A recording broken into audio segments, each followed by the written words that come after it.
এটাই হচ্ছে এসপালের একদম ফেমাস মোগলাই। একদম ঠিক এইরকম কিন্তু পুর দেওয়া রয়েছে। এর মধ্যে আছে মোগলাইয়ের মশলা, আছে পেঁয়াজ, নারকেল, বাদাম, আদা, বাড়িতে বসেই পাবে একদম। আমাদের রুচিকর মোগলাই ছাড়া আরো আছে, কাটলেট আছে, ফিশ ফ্রাই আছে, ডিমের chop, veg chop, pakora, egg roll, chicken roll, egg chicken roll, চাউমিনের ভ্যারাইটিস। হ্যাঁ, এটা রেডি। গোলমরিচ আছে। এটাই হচ্ছে এসপালের একদম ফেমাস মোগলাই। 11টা, 11:30 থেকে সকালে স্টার্ট হয়, রাত 10টা। প্রায় 2 বছর পরে আবার চলে এসেছি বর্ধমানের ফেমাস দোকান এসপালের মোগলাই কভার করতে।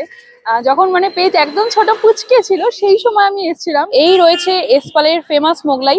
জাস্ট দেখো, একদম ঠিক এইরকম ভাবে কেটে কেটে সার্ভ করা হয়েছে এসপালের ফেমাস মোগলাই। সঙ্গে রয়েছে আলু আর ঘুগনির মটর দিয়ে তরকারি, সঙ্গে রয়েছে স্যালাড, শসা, পেঁয়াজ, তার সঙ্গে রয়েছে টমেটো সস। বেশ মুচমুচে, মোগলাইটা যথেষ্ট ভালো। আমাদের ওখানে নর্মালি মোগলাই কিন্তু আলুর দম দিয়ে সার্ভ করা হয়, এখানে কিন্তু ঘুগনি দিয়ে সার্ভ করা হয়।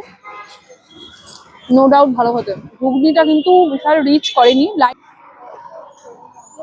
একদম ঠিক এইরকম কিন্তু পুর দেওয়া রয়েছে, দেখতে পাচ্ছ। এর মধ্যে কিন্তু পেঁয়াজ দিয়েছে, তার সঙ্গে কিন্তু বিস্কুটের গুঁড়ো দিয়েছে, আর বাদামও রয়েছে।